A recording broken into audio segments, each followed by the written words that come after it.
Broadway. This is a live edition of the Jake Feinberg Show. Coming to you on Power Talk.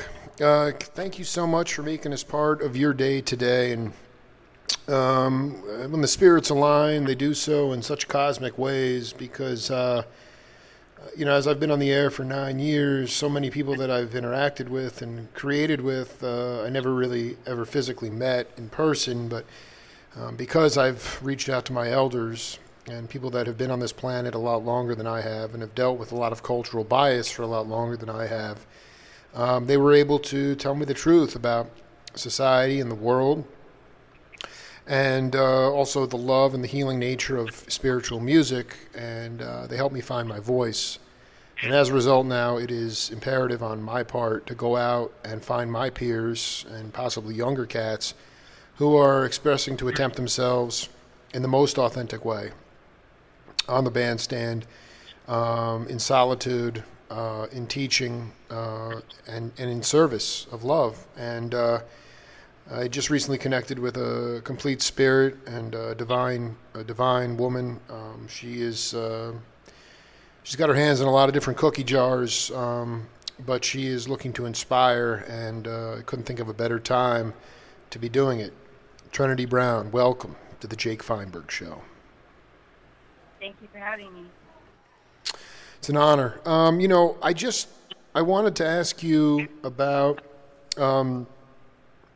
if you think at this point that you are, that you're in too many bags. You have too much going on in the sense of sound healing, live stage performance, dance, singing.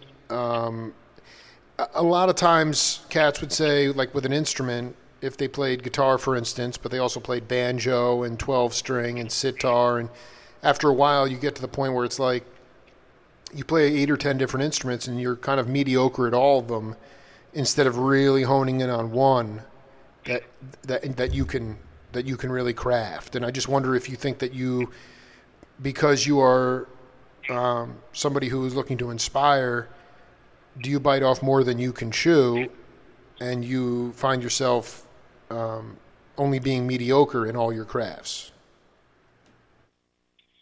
I think that I would not say that, and I find myself being proficient at expressing myself authentically through all my crafts.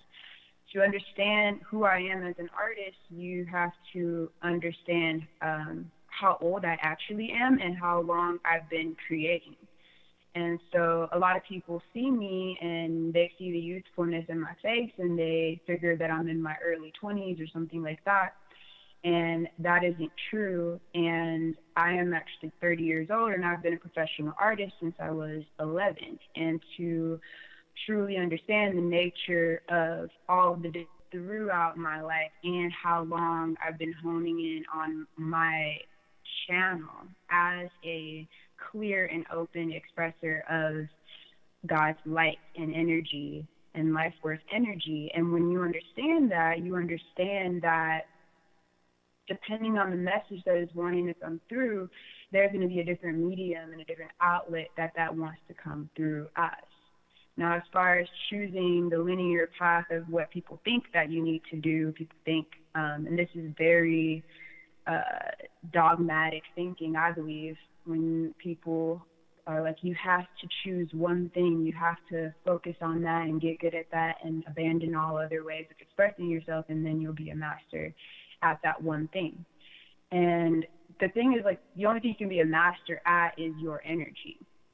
And I chose that path for a little while. I've been dancing professionally since I was 11 years old. I took that path all the way through college, majored in dance making at a very, very, very well-respected school of dance, Columbia College in Chicago. I did the whole professional concert dance world. I taught all over. I toured. I did it all. Meanwhile, along the path, I expressed myself through visual art because I felt like it. I painted murals. I created earth mandalas.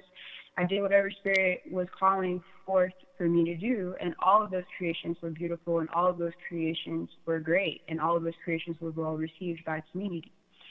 Around 27, I stopped feeling like I was getting all of my essence heard through dance. It stopped feeling like it was really the best mode for me to express myself through. I had started singing low key, just keeping it to myself around 24. And around 27, it felt like the time to transition away from dance being my primary mode of expression and into crafting my voice and sharing my voice in the world. And so that's when I came onto the path of taking my musicianship more seriously, developing my voice and developing my relationship with my instrument. And I didn't really go to any teacher to show me how to play my instrument. I went to nature to show me how to play my instrument. I went to my healing, to my own personal introspection and development of the authenticity of what wanted to come through me to show me how to play my instrument, which is the bass guitar and also my voice. And so, no, I don't feel like I have my hands in too many portals with my expression, because if you actually look at what I'm doing, it's there's continuity. It's all expressing the same thing. It's like if you come to one of my venue shows, you're still going to be enveloped in that divine light, in the energy of God, in the energy of truth, in the energy of like pure life force, as you will be in a more intimate setting with me in a sound healing. You'll be still like wrapped in that same energy. It's just the space, how I'm designing and creating the architecture of the space to reach a certain demographic with the message is what shifts. It's not the message itself, and it's not the creative energy that comes through. So I believe that that whole story about Yeah, I you have dig. to No, be good at I mean that's a very well crafted answer to that, and I believe it. And I would like you to talk to the audience around the world because I think it's important about a time that you had an ego death in your existence and you were able to sit in the mess and get out of your own way and recognize that you were merely only partially responsible for the essence and the vibe and the force of art that was coming through you, merely being a channel from God. How did you learn to get out of your own way? that's like a really involved question. There's a lot of ways. I think in a lot of ways I was blessed to have a lot of really good seeds planted in me when I was really little. I spent a lot of time with my grandmother, who was a she was a really connected woman, and she planted a lot of really good seeds of how to be exactly how. And at first, for me, my focus was tunnel vision on just like being the best student that I could be, so I could get to a good college and be able to lift myself out of the situation of being born in the ghetto. And then once I got to college and started to experience my like spiritual awakening and like those aspects of myself from my very, very young years that had gone dormant coming back online, I started to receive a lot of messages, and I started to just kind of like hold those messages inside for a while and not really know how to share them or what would be the best way, because I saw a lot of people outside around me claiming divinity, claiming that they're sharing messages from spirit, but doing so with so much ego that it was just like actually like disgusting, like repulsive, and made me want to Absolutely. vomit. Yeah, yeah, yeah, yeah. And so I didn't want to be those people. And so I actually, even though I was receiving a lot of messages, I went mute for a long time until the messages from within were telling me that it was okay, that I could share, that like all I needed to do was to always, and I do this every time before I share, I pray and I ask God, I'm like, please God, let me step out of the way so that you can come through me, so that whatever I say can be in service of your truth, in service of the truth, and so that I can articulate it in a way that the people that are here to witness and are listening to me can understand it. Because that's another thing, is like people get caught up in like these spiritual egos, and they get wrapped up in creating entirely new languages to explain paper thin concepts, and then they go out and stand on their soapboxes and try to preach it, and don't nobody even know what they're talking about, and it's not rooted in anything, it's not grounded in anything. And if you can't ground what you believe into a way that people can actually receive it and apply it to like their lives in a practical manner, it's not anything. It's just a thought. And so I never wanted to be like that. And so I did a lot of prayer to like ask God to help keep my tongue humble, so that I can express things in a way that people can actually understand. And really, like, I think like looking at the world like that is a part of what makes that available. And then like it is work. You have to constantly be praying for that ability, and you have to constantly be checking yourself and stepping back in and looking for more refinement, and never thinking that you've reached some sort of spiritual plateau where the work is done. Absolutely, and clearly you've been on this path for a while. So could you talk about when things fell apart for you early on in this cultivation, and you had a spiritual awakening, and how you had how you learned to not be one of those flailing spiritualists babbling about nothing, but actually rooting yourself in your true nature as a divine being? Yeah, definitely. I can talk about that. So things, I mean, I've had a very challenging life in general, like a lot of African American people have. Like Can you? in my whole No, I just this is important because I'm just a middle class white boy, and I love multiculturalism, and but I'm also as a I'd like you to talk about the ghetto that you grew up in, because it was different than the ghetto that George Duke or Donny Hathaway or Marvin Gaye grew up in. And I know this only because of the music that was being made in those ghettos.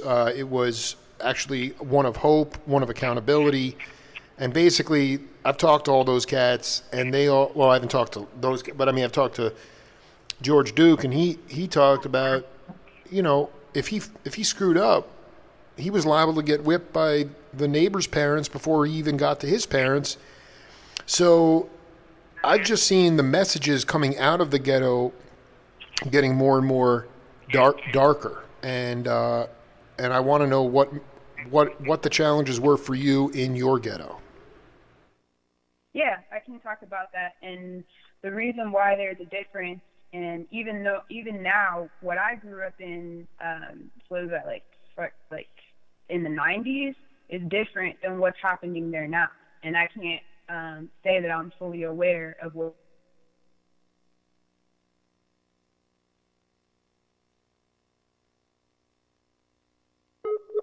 the matriarch that was holding the community together. My grandmother, she was one of those people where at least, like, if no one else, the gangbangers would calm down if she asked them to, like one of those characters. And the ghetto that I grew up in is the one where that was post the system really attacking and implanting devices of oppression into the community. A lot of people don't know this, but gangs were not started to be violent entities. They were started to be community organizations. They were there to be protectors of the community so that the police wouldn't have to be called, because it has always been a dangerous situation to call the police and bring them into our communities. And so that's why they were there. They were starting businesses and supporting the community, and then drugs and like all of that type of stuff was brought in and corrupted the communities. And when crack got introduced to the communities, that's when a lot of darkness and things like that started to happen, and it started to get more and more violent. It started to fall apart. And so when I was little, the energy that I grew up in was one where there was a lot of just violence coming in like community on community violence and police on community violence, and it was already compounded, and it was already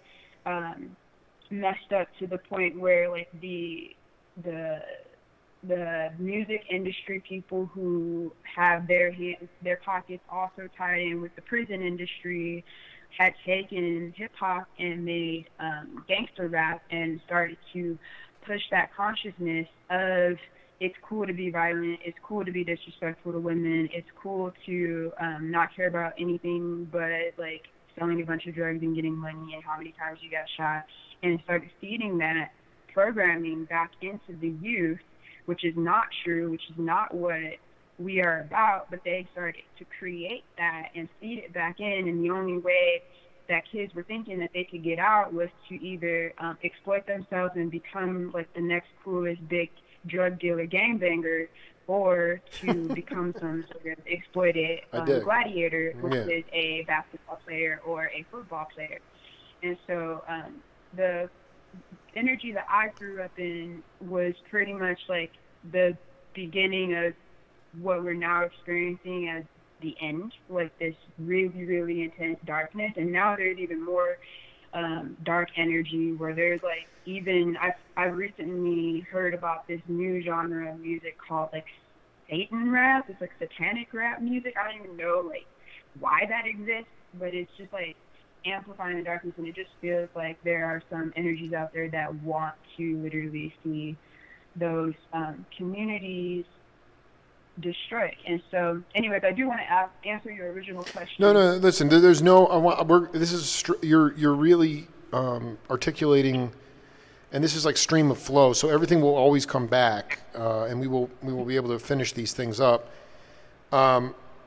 Your grandmother was a connected woman to the divine, and she planted seeds in you as a little girl. And I was hoping you could talk about a time when maybe your life wasn't necessarily in peril, but it was dangerous in the ghetto, and your grandmother, through her own life force, not through lecturing, not through preaching, not through talking to the gangbangers, but actually diffused a potentially violent situation in a nonverbal fashion using her multidimensional self.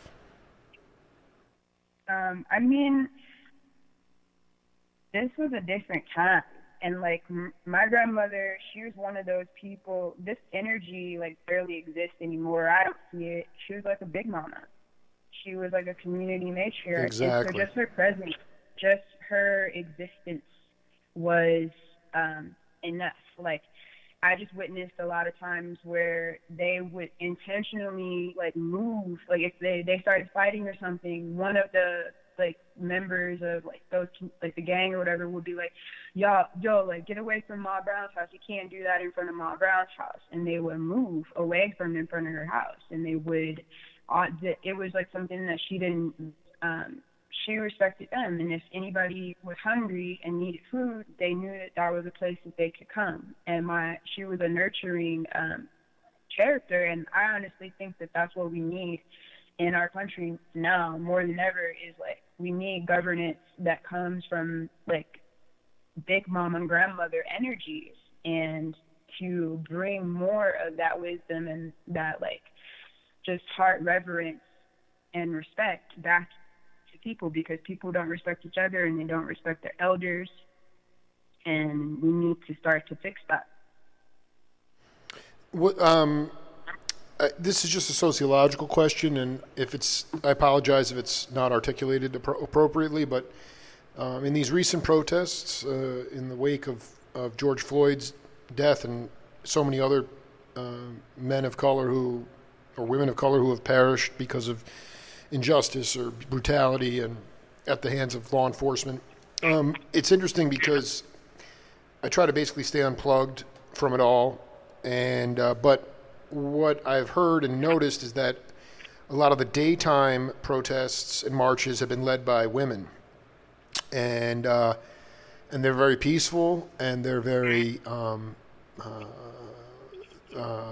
graceful, and the point is well taken. And then at night, as nightfall descends, and I'm not saying, I mean, these are all, I just see a lot of young black men, not necessarily looting, but it's just they are free they have free reign, and this is not just something new. This has been going on for a long time. But being a father of two and knowing that basically my kids are the inspiration and a conduit for me to the divine, I wonder why. And I understand that the incarceration rates are insanely high and so many fathers are taken away from their families. But to be quite honest with you, after interviewing 2,000 musicians and elders, I just ask you very simply, why has there been, it's never been procreation has never been a problem within the African American community. But even Barack Obama said it takes a real man to raise a child. And I just wonder, I really wonder where it all comes from. It didn't start with gangster rap and the dehumanizing of or disrespect to women, and it's cool to do this and that. Why is there absent? I look at these cats in the streets that are pulling up to the Foot Lockers, and it's not all black at all, but I'm just saying, why did it become acceptable or cool to be an absentee father after you help procreate these beautiful children? This is a great question that you're asking. I'm not exactly sure how it ties into the protest, but you know why it ties into the protest? I want to know. I'm going to tell you why it ties into the protest. In my mind, is because at least things now. Again, it's the weekend, so I'm sure there'll be anarchy again. But I'm just saying, the momentum, at least last week, was really powerful during the day because it was led by the divine feminine. A lot of those marches were being led by, and then at night, the masculine side comes out and causes, or at least some of them are causing chaos. And my first inclination is, they have never had any father figure to look up to ever, and that goes back generations. So that's why it ties into it, because they were, at least last week, hurting, in my mind, the momentum for this movement towards justice. Yeah, it's complex, and that's what I've been saying in my posts to people. I'm like, if you think that it's just going to be fixed in a couple of weeks of people expressing things, it's not. It's complex. Like this wound goes back to the traceably at least to the beginning of slavery, 400, at least 400 years, and which is not a long time in the grand scheme of things. And there's a lot of reasons why the energy in the daytime is different than the energy at night. Just like in normal day-to-day society, day walkers and night walkers are different. Generally speaking, darker energies like to come out at night. You can hide in the shadows. You can feel more elusive. You can feel like you're not being seen. It has that kind of vibration, lighting, bringing forth the space to reflect the shadow. There's no moon. It's pure darkness. And so there's that. And the people who are out there there's also, I just want to speak for my brothers that are peaceful, and just like how there are people, men of all different races that are peaceful and are doing their best to march in peace and be protectors. There's brothers that are peacemakers and protectors and are not out there and are crying because of what's happening and hurting, and we are all hurting because of what's happening at the nighttime and in the violent outbreaks. And but there is a whole spectrum of unprocessed energy and trickling down of trauma and pain, and then the music industry, the people whose minds are susceptible to that darkness do get infected, and that is a part of it. It's not the root of it, but it is a big part of it. It's a big permission slip and affirmation for those people that that's okay to behave like that. And the whole fatherlessness, I've actually spent a lot of time thinking about this because I had a father who is absent and who has never been there for me, and it's actually a blessing that he hasn't been there for me, because he was violent to my mother when I was in her womb. And she left him, and she didn't tell him he couldn't see me, but she told him that she didn't want to be with him. And he just chose to never show up. And he went on to procreate again and again and again and create tons of other children. And he's not there for any of us. And that his father wasn't there for him. And there are some black men who stand by their families and who rise to the occasion and be fathers, but there are others that don't. And I think that it comes from the way that families were separated in the beginning of slavery time, and the powerlessness that black men felt to not be able to take care of their families, to not be able to protect their families, and then the demoralization that happened when our people were released from slavery, and it was hard for black men to get jobs and to provide for their families. And I think a lot of that, there's different kinds of people. There's always dandelions and there's always orchids. And it takes a lot to grow an orchid to be the beautiful flower that it is, and a dandelion can just kind of spring up in whatever conditions. And I feel like the black people who have risen to the occasion and kept the family units together and achieved success are more dandelion people. And a lot of people have slipped through the gaps and just gotten completely consumed by the hurt and completely consumed by the trauma, and it just keeps perpetuating itself and keeps getting passed down. And that wound, that absence of the father, that wound just passes down and passes down and passes down. And it's a self-abandonment that they don't even realize that it's having that impact on the people that they're abandoning, because really they're abandoning themselves. And that's something any child, male or female, if you're born into that, and it's something that you have to work on in yourself, is that abandonment wound, because you will have a tendency to want to run, to want to escape, to want to reject, to want to push away, because it's in you, because it was done to you. And you have to sit with yourself and find that space to reconcile that, and to forgive yourself, and to forgive whoever was the first person that did that to you, so that you can reharmonize and reunify those energies of the sacred masculine and feminine within you. You know, that was an incredibly wonderful answer, and you obviously are, you're operating on a very different frequency, but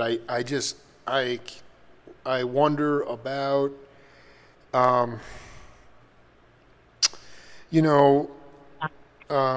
lot of our textbooks and history books teach us that civilization started with the Greeks and the Romans, but in fact it was in the motherland of Africa where civilization started, and the first medicines were there, and the first universities, and the first instruments, and that's where that's where we're all from. And I'm just curious about this idea of assimilation. That's a difficult word, and I'm just a blind monk stumbling into grace, so you can clean it up for me. But it's this idea of I don't know what traditional marriage is like in the motherland. I've never been to the motherland. But what is the concept behind, even if your parents had an amicable split and there was never any abuse, and your dad was somewhat in your life, but he continued to procreate with other women, is that a cultural thing? And I'm not saying it's only to people, black people, but I'm just saying the fact your dad is not the first cat to procreate and have more and more angelic or just children, and then just leave them. And in Western dogma and in Judeo-Christian rule, that is irresponsible. And I just wonder, is that something are there many open relationships in the motherland? Because quite frankly, let's be very clear, they talk about looting in the United States right now. Well, the Europeans looted Africa. You guys never wanted to come here to begin with. Mhm. Exactly. And also, I just want to I want to clear something up, and Yeah, this please. isn't like directly to you, but this is directed to all all white people who think African American and think Africa and think that we know anything and can speak in any way about Africa. I've never been to Africa. Africa is a continent. There are thousands and thousands of different tribes with different like ways of living and different ideologies around what a family unit is and different languages and all of that, and I do not know, and not many black people do. When we were brought here, we were captured and sold, and we were stolen, and our last names were taken from us, and we don't know who or where we come from, and we don't have ties back to Africa. Black people we have to go out of our way like a tourist, just like anyone else who's trying to go and visit Africa, to see if we can find someone there that maybe looks like us, that maybe knows anything about where our people could have come from, or where our roots come back to. And no, we cannot. I cannot answer that. I cannot tell you about the motherland because we have been completely cut off from that due to the nature of how we were brought here. And yeah, there are a lot of like brothers who go around and do that. There's a lot of Mexican men who got babies by a lot of people. There's a lot of brothers who stick with their family and ride it out. There's a lot of Mexican men who stick with their family and ride it out. There's like some white men who got babies here and there. There's some that stay in their family unit, even if their family units are completely like destructive and whatever. Christianity is something that's been put upon pretty much like a lot of the world right now, including black people. Most black people identify as Christian. So I don't know if that actually has a lot to do with the situation. I can't really say what is the reason why that energy plays itself out like that. And I don't know if it goes back to the motherland. All I can say is it does go back to a wounding with the mother, which the masculine is playing out in a lot of different ways, depending on the way people are raised, depending on their backgrounds, depending on the socio-cultural norms within those communities and cultural units. The wounding of that mother wounding in men plays out in all sorts of ways. Like almost every man I know try to turn their woman into their mother, and if she doesn't allow it, they fight back in some way. And there's like this. I still feel like with the brothers, it's a running from stepping up into that masculinity because it's a fear of not being able to provide, of the discrimination that they face on a day-to-day basis coming in between their ability to be a father figure. And so they rather just make a cool story out of why they are not a good father figure and just run with that script than to try to be a good father and face the fear of failure. Wow. Treneti, we have a game on this program called Name That Voice. I'm going to put this in for you right now. It's a little bit of a story, and then we'll come back and break it down. Yeah. Okay. So this is the big one for me. Good. All right. Yeah. And this is it. Okay. When the owners of the plantations, okay, decided that this was the way that they were going to make their money. They were going to be farmers, and they were going to have thousands of acres of land. But who to work all that? They couldn't work it by themselves. Okay, and they couldn't hire their next door neighbor because their next door neighbor was also a wealthy aristocrat. Right. So who did they get to work? Well, the closest people to them were the lower class whites. The ones who weren't aristocrats. Who needed a job. So get them to work. Put them to work. Put them to work on those fields. All right. Problem number one. The sun was blistering hot. Okay, they didn't have sunblock back then. Okay, and the, they were just not suited for working under the hot sun for so long. Okay, I mean, coming from the climate that they came from, they were not used to anything like the sweltering, blistering heats that they were subjected to work in the cotton fields and tobacco fields and the rice paddies. So there was a problem. Okay, they were dying. They were dying off. They couldn't make it. They just couldn't make it. All right. So look around some more. Who do we have? Oh, the Native Americans. Yeah, let's get the Indians to do it. They're used to the weather, and you know, we got them under our thumb right now. So let's do it. So they bring the Native Americans in. Only one problem. Okay. Every tree was a safe house for a Native American. Every hill, every mountain, okay, every trench was a safe house for those Native Americans in that area who knew that land. I mean, this was their land. They knew it. They understood it. They communed with it. They communicated with it. You know, you could not keep them there. Okay? They knew where to hide. They were into guerrilla warfare before anybody. America didn't learn really about guerrilla warfare until it went to Vietnam.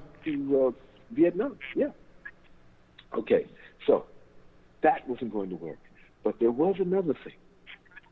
Guys over in Europe, man, were shipping these guys from Africa. They were shipping slaves over from Africa, and they were making a fortune down in the islands, you know, down in the Caribbean, and in South America. They were making a fortune. Why can't we do that?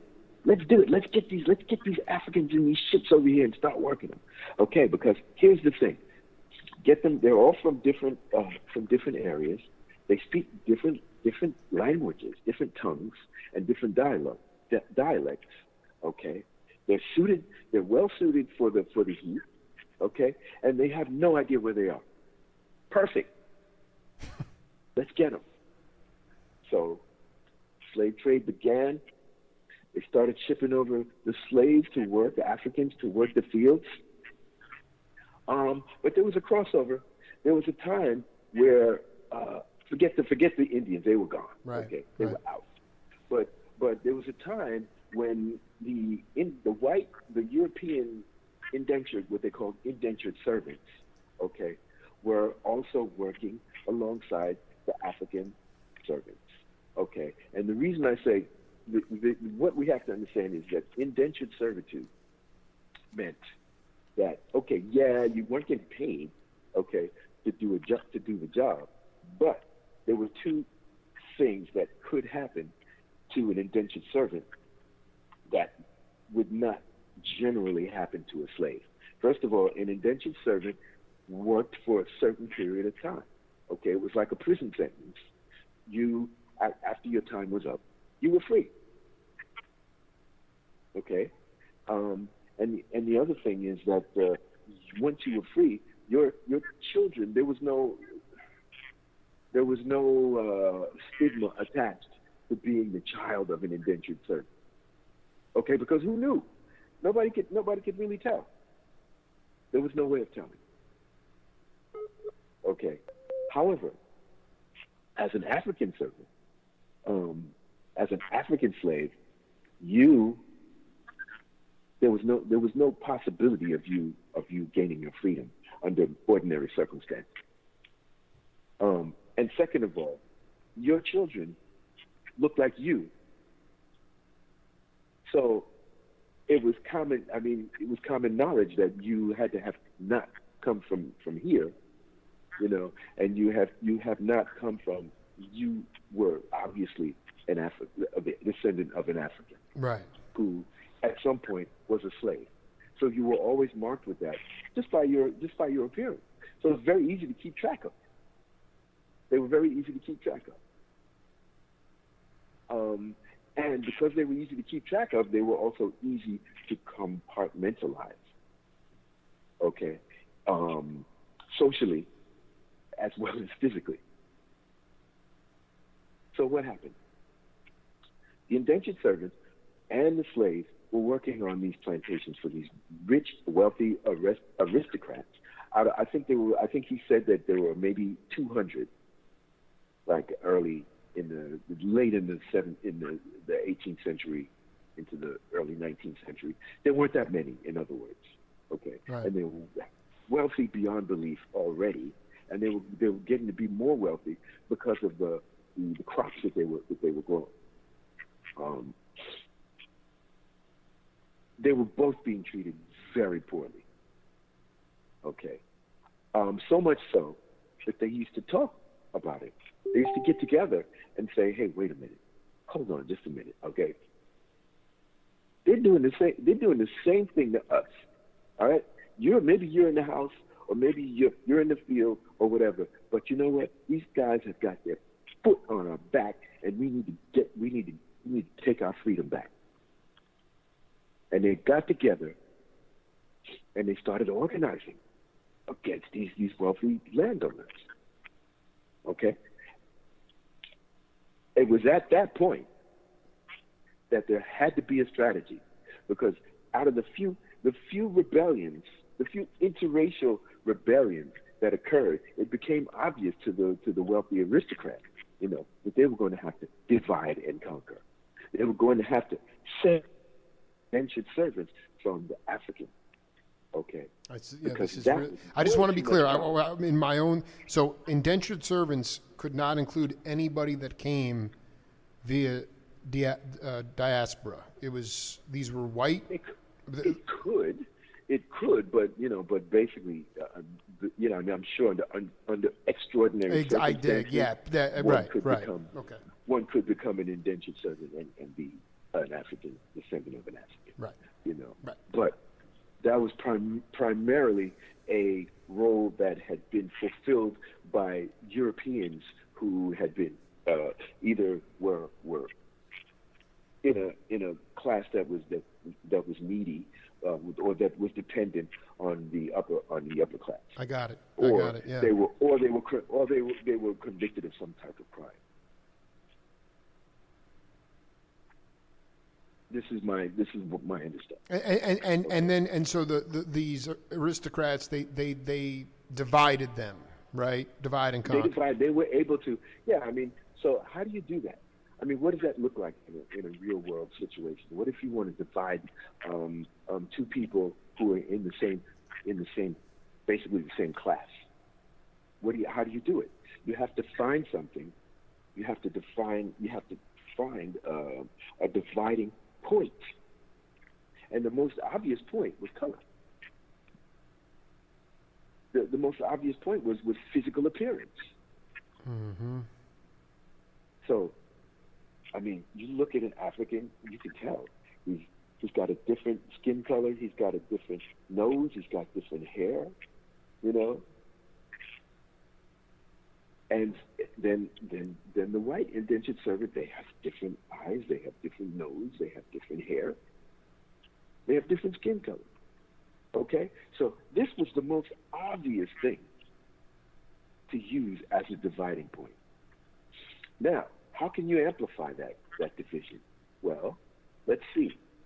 The indentured servants, they look just like the aristocrats. Right. Give them some land. They'll be fine after 6 years of hard work. Exactly. Give them freedom, some land, and tell them, you know what? You're with us, okay? I know you think that you're together with these Africans over here, but look at yourself and look at me, okay? You are me, okay? You can be me if you work hard enough. If you keep your nose to the grindstone, you can be me because you already look like me. All you have to do is have some of my money. You can do it, and I'm going to help you. I'm going to give you some. I'm going to help you out, But if you associate with those guys, they're going to bring you down. They're going to bring you down because they're not like me, and they're not like you. And they drove that wedge between those workers. All right. This. Treneti, thank you for sitting through that. Do you have any idea who that is? No, I don't. Are you familiar with the great poet Gil Scott-Heron? Mm-hmm. So that was his major writing partner and collaborator for 10 years, Brian Jackson, and that was my second interview with him from July of 2018. And Treneti, I didn't just wake up and friend you and, invite you on my program because of what's happening today. I started my show 9 years ago because I was baffled. Being a naive 42-year-old, I thought that we were living in a post-racial society, and I was just sort of befuddled by the fact that we weren't. And so instead of talking to, pundits or lawyers or media analysts, I reached out to the cats, guys who were turned away from classical auditions after they did the audition and were head and shoulders above everybody else, but they didn't get the gig because they were black. And I've done as much of a deep dive into cultural bias. I believe we are all one human race. I don't believe in racism, but I do believe in cultural bias. I believe that a baby can be born and taught how to hate based on the culture that they are raised in. And, that story that he told, that was news to me in terms of how they drove a wedge between the indentured servants and the slaves. And the part that I didn't play for you was he said, you're still going to be poor. You're never going to be as rich as us, but you're still going to be poor, but you're not going to be like them. And that is something that never shows up in our history books. It is a people's history of America. And you can riff on this any way you want, but being a light being and being a healer and being somebody who has a connection to the divine, how do you keep your heart open to all people, knowing that your people have been so brutally repressed and that history will never, well, the Jake Feinberg show is doing his best to enlighten, but how do you wash away the resentment and be inclusive to all?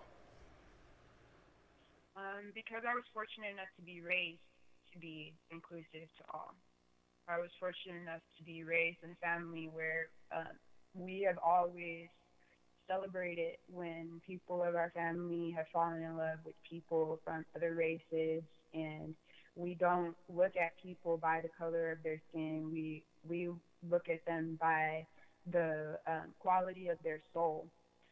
My grandmother always taught me to never judge someone by who they say they are, to watch them, how they move through the world, and to look at what they do and to let that help me see who they are really. And so I always do my best to just observe people. I observed people for a long time before I really let them in deeply. My very innermost circle is very small. And the way I keep my heart open, even knowing all of these things, is because I know I just know that is what I'm here to do. I know that is what God wants me to do, is to be a radical demonstration of unconditional love. It's terminal, like the disease of this country. Yeah. It's built upon so much blood. There is no way that it's not there. Like, the fact that it took till 2020 for it to get to this point is astounding to me. Like, there's no way that it wouldn't have to boil over in order for it to start to resolve. And all of the things, the crazy chaos in the streets, some of it, yes, it's super intense, but this is grievance. This is like another thing, and I'm going to go live on my Facebook and talk about this later, but Black people, we've never gotten a chance to grieve. We've been in fight or flight since we got on this rock called the United States. A book that everybody should read, and it's a difficult book. Like I got like 4 pages in and had to put it down. I started crying immediately, and like just so much came up. With the it's called, I think it's called The New Jim Crow. You're Sure. probably familiar with that. Yeah, yeah, yeah. Um, yeah, that book is another. It kind of tells a similar story to what is being told here, but like the way that that was systematically broken down post Civil War, when everyone was freed, and how there was other devices put in place to ensure that as many black people would either be forced back into working on those lands or end up in jail, and to continue to further the divide. And it's just where we live in such a compounded reality of those things, and of like these racial diseases that have been passed down from generation to generation to generation, to the point where people, a lot of people are taught to be nice to black people, but not taught to actually love them and see them as equals. They're taught how to navigate a world socially and not appear racist, but really, if you hear the things that go on that are said in these households behind closed doors, like it's like atrocities of like extreme racial bias. And we're in a time period where that needs to be healed, and in order for it to heal, there has to be beings that are willing to communicate, and willing to communicate in a space that is articulate and not charged with anger, and charged with fear, and charged with hatred.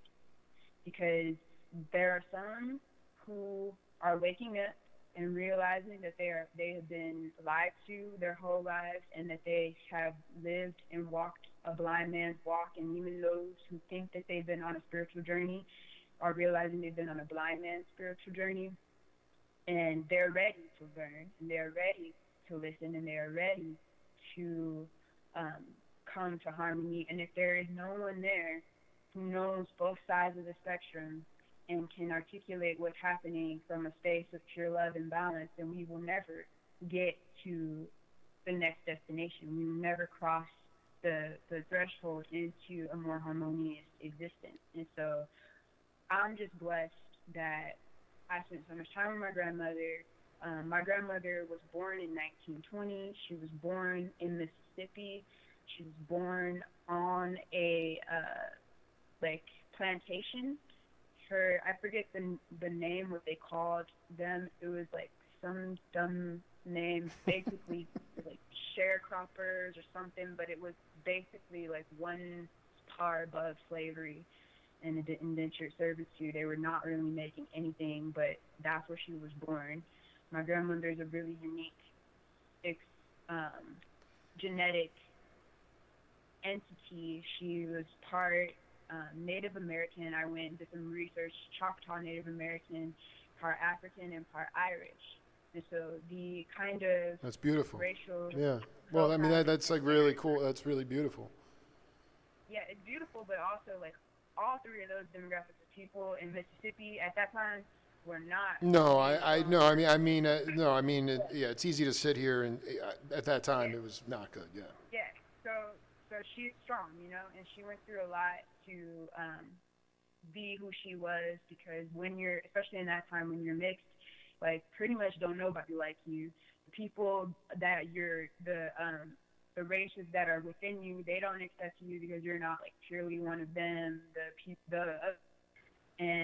But her heart was still pure, and her heart stayed with God, and she carried a lot of pain, and that I knew that even like as her grandchild I couldn't understand, but she taught love, and she equipped me to know that that was really the only path worth directing my energy. And I went through plenty of phases in my life where I was angry and I didn't know what to do with it, and I was loose with my anger, and I found my way back to my heart. And then once I found my way back to my heart, I allowed myself to purify my heart, and to then see how I could radically love myself and radically love all of the different things that make me who I am, so that I can radically love other people. And that's the thing. It's like people always say, follow your heart, but your heart has to be pure in order for following it to be a good thing. And people always say, do unto others as you would have them do unto you. Well, you have to be able to love yourself and treat yourself good, and love yourself unconditionally, and be with the innermost, darkest parts of yourself, and calm and soothe those parts and bring love to those parts before you can actually show up in the world and do that and be onto others in any way that's actually productive. And so many people, they carry so many judgments and resentments upon themselves inside, and then they're surprised when it comes out and they like project it onto others. It's like, duh, like, you don't even like yourself. Of course you're destructive in the world. Of course you go out and you do like things and you don't think about how it's going to affect other people. You don't even really fully think about how things are affecting you. And like a lot of that, I think, is just what's at stake right now. And I'm not the only one. There's a lot of us that have been doing this work and have actually been sitting and looking really deep and allowing ourselves to go through a transformational process in our life. And we're here now, and we are ready to speak to whoever wants to learn. And we don't want to judge you, and we don't want to be mad at you. And yes, our hearts are hurting because the world's heart is hurting, but we're able to still be here and be of service and be love and support in these times. What is the explain in your mind's eye as we move forward here, because like typical white America would say, okay, you've got quote unquote justice. Those 4 cops are being held accountable. Now you can go back to your life and let's just ignore it. And like you said, you've never been allowed to grieve. And what is the best way in this time, knowing the leadership that we have in place is dysfunctional, leaning towards autocracy or fascism, and yet is it what is the rallying cry of grievance for Treneti Brown in terms of keeping love in the equation and not letting it devolve into a situation where the powers that be can turn it into a law and order situation? Yeah, well, yeah, because that's another thing. It's like these buttons are being pushed, and the darkness of this world. I can't help but laugh because it's so dark and it's so sad that my reaction is to just laugh. But they're so evil, like evil and opportunistic, that when anything happens, if they can see an angle to distort it, to push their agenda, they will do so. And so at the same time, just like how this final breaking point, that's what I'll call the George Floyd murder, this final breaking point inspire all of this action and people wanting to come together and wanting to get justice. It's also an opportunity for the designers, if you will, of this fucked up system to use that to push forward the agendas that they were trying to push forward with the coronavirus of more control, like putting the National Guard out, the whole New World Order, deep state agendas, all of that stuff. It's an opportunity for them to push that forward more, but with another angle of left. So we have to be meticulous with our actions to a certain extent to make sure that doesn't get pushed forward upon us while we're not paying attention because of the amount of different forms of grievance and opportunistic behavior that is playing out in the collective. And I think there's a few things that could happen that could start to move things in the right direction. And like I said earlier, this is not something that can be fixed quickly or easily. It's way too compounded.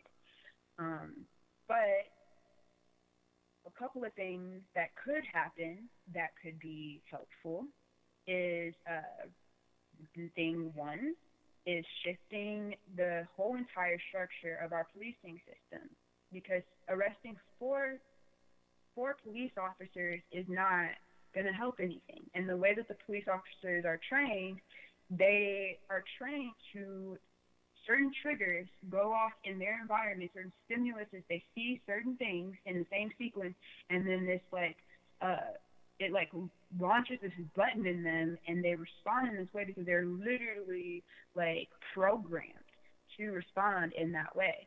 And so they should not be the ones that are policing us. They all need to be fired and or go through deep therapy and deep psychological testing and sift out the ones that are not like violent in that way and that are actually care for the people. And then they need to do a whole nother training program and hire in new people who are actually more interested in diffusing intense situations and listening to people to see what's actually going on before they start pulling out their guns and getting trigger happy.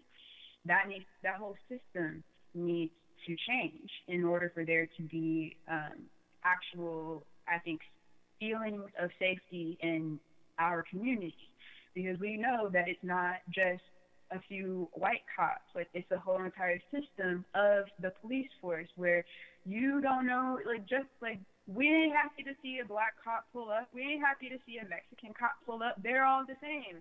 Like, sometimes the black and Mexican cops are like even more violent because they are finally in a place of authority and they've never had that than the white cops. So it's not about color. It's a training issue there that needs to be resolved. It's a whole wrong system of like what they're even like, how they see the people in the first place. And the fact that the police academy, like, they have quotas to meet. You ever notice, like, at the end of the month, they out there with that traffic gun like it's the end of the world, trying to pull people over. Like, they see us as dollar signs. I dig. I mean, Yeah. I mean, do you think that? I mean, it seems to me like I saw this the other night. I'm sure you did too. In Atlanta, there was a couple sitting in a car, and they were antagonizing people just through their silence and stillness.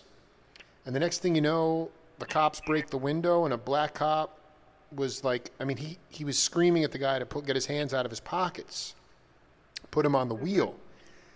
And the guy wouldn't, or he was just too slow to do it. And this black cop, all you could hear in his voice was fear because of our gun laws. So those, to me, in order to take away the fear,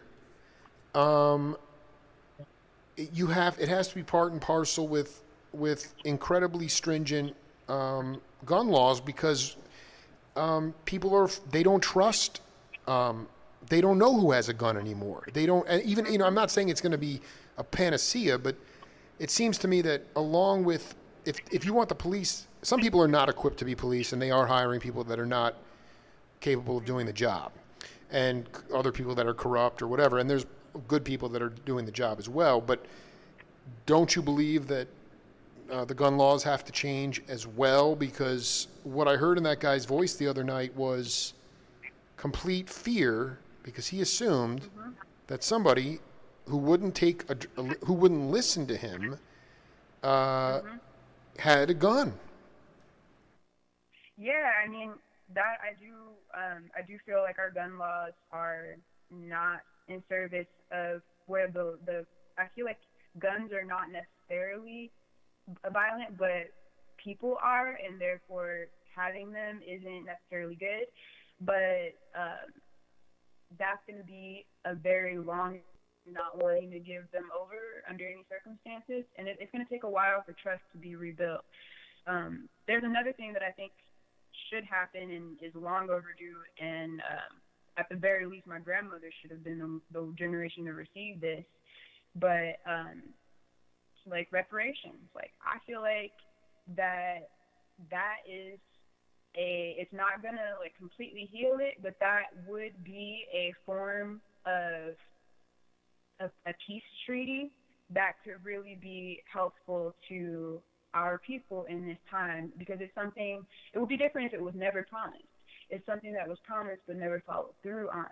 Like, the equivalent, and it would have to be quantified up to what is the equivalent of 40 acres and a mule in today's time to give to our people, so that we can, like, take a break for healing, take a break for grievance, and start building our own structures, communities, bringing our dreams to light without having to jump through the loopholes of like exploiting ourselves and being what the system wants to see us be. And then they lift up 5 or 6 of us at a time, but you have to be that exploited caricature version of an African American person in order for that to happen in most cases. Just like to even out the playing field a little bit and to give back to the ancestral bloodlines what some of the energy that was put in that helped this fucking country become a country in the first place. And I think that Jewish people received that after the Holocaust, and that was helpful for them. No, it didn't heal it. It didn't make it go away. They still had to go through their grievance process and have their community centers and their connection to spirit to move through that energy. But it helped. And Black people haven't received that, and that's something that I feel like are owed and should receive that in order to. It'll just help. It'll start making things at least feel a little bit more heard, and it will, people are going to do what they want with it. Some people are going to take that money and do very powerful, positive things with it and start building the new world with that energy. And other people are going to squander it. And, there's nothing we can do to control that, but it needs, that peace treaty, I feel like, needs to be offered, and that repayment needs to be made. And that's something else that can happen and come from this whole thing that could start the process of healing in a good way. And the policing thing, I think, is something that's going to take time and a lot of different levels of understanding of each other, because a lot of people in this country really like having their guns. Treneti, I one more voice to play for you, and then we'll come back, okay? Mm-hmm. Well, love to me is what makes everything go around. I think that love created the universe. I think that if you say you do not believe in God, you're an atheist or whatever, I respect that. I think we all need to respect how each other feels about things in life. But for you to say that you don't believe in God, and if you have a little daughter or a little son, and you look in their eyes, you can't tell me that you don't believe in love. Mm-hmm. And to me, God is love. So I don't think I need to go any further with that as far as that's concerned. And Mm-hmm. I also believe that and especially at this time in the world, of what's going on out there in the world, it's just insane. And we need to hold on to love. We need to hold on to what love is. We need to realize that there's a heavy struggle going on in the world, and I don't think any of us really understand. We don't understand it like we should. But I know one thing for sure, that this world needs love. It always did. Jackie DeShannon said. Treneti, that was an amazing studio drummer, Jim Keltner, who's arguably one of the most recorded drummers in the history of the world. And that audio clip was from an interview I did with him from August of 2014, and it could pretty much hold up as well today as it did then. But again, my question for you, Treneti, is that you were raised by a strong women. Mm-hmm. You yourself are an incredibly strong woman, and I'd say that you have something like soft armor, where there's clearly you're constantly shedding old skin, regrowing, it's rebirth and regeneration to keep your heart open. We live in a patriarchal society, and I just wonder about if you could talk a little bit about how vulnerable you are to receiving love, and what is your concept of a soulmate? Yes, that's a good question. I am very open to receiving love. I am in a union right now, and I'm one of those type of people who, when I do sit with a soul, it's always a singular, like monogamous union because I don't really believe in peering into more than one mirror at a time. And I I feel like love is very important, and I feel like in my experience, there's a lot of healing that needs to happen in the masculine of being comfortable in their masculinity and learning new ways to be men that is inclusive of the strength that woman actually is.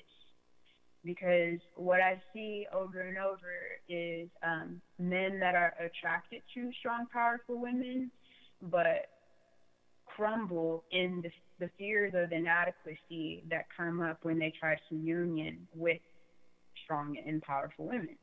And they either try to play some game to make it seem like that they are more needed or whatever the case may be, or like whatever. There's like so many different ways that it plays out. And so my understanding of soulmate based off of my experiences in life, and I think everyone has their own definition of soulmate, is that I feel that there are many soulmates for every person. And depending on where you're at, you align with a person, and those frequencies are vibrating at the same level at that time. And then here's the dance. Do they evolve together? Because when one grows, if the other one can't rise and go through their own process and grow with them, then that soulmate frequency shatters. And it's no longer a clean mirror. It's no longer vibrating and reflecting the same thing back and forth if they're not willing to grow together. And so for relationships to have longevity, there has to be a constant process of staying current with each other and staying alchemical and rising to the occasions that are being presented. And when that doesn't happen, it starts to fall apart, or one starts to try to do things manipulative to pull the other down, and that's not useful. And so, if anyone out there is in something that you think is a soulmate union, but it's not, you're not feeling like you're being heard, or you're not feeling like you're growing within that, then I suggest that you consciously uncouple, because that gives the space for the growth to happen, and maybe that union will come back together, or maybe you'll find a different vibration of soulmate that is more suited for who you are being in the world. Treneti, do you think we could do set 2 maybe next week? There's just a lot of stuff that I didn't have a chance to get to you with, but one reason I asked you to change the time today is just because I'm with my daughters today, so I have to go and hang with them right now. But I wanted to know if we could continue to do this discussion, because it's been even after we've long left this planet, I've just resigned myself to the fact that the work that I've been doing is not about monetization.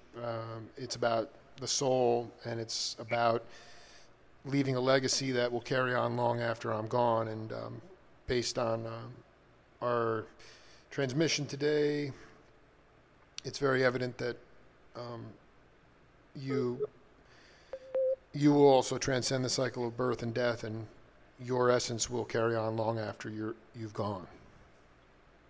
Thank you for seeing me, and yes, I would be happy to find a time that works for both of us and get back on and finish this conversation, because it's very needed, and I'm here to be that voice and to help other people who feel silenced have a voice and feel brave to say the things that they carry in their heart. There's so many silent wisdom keepers, and that's part of my work, is just really being a mentor for people who are gently carrying wisdom and ready to bring that forth even more.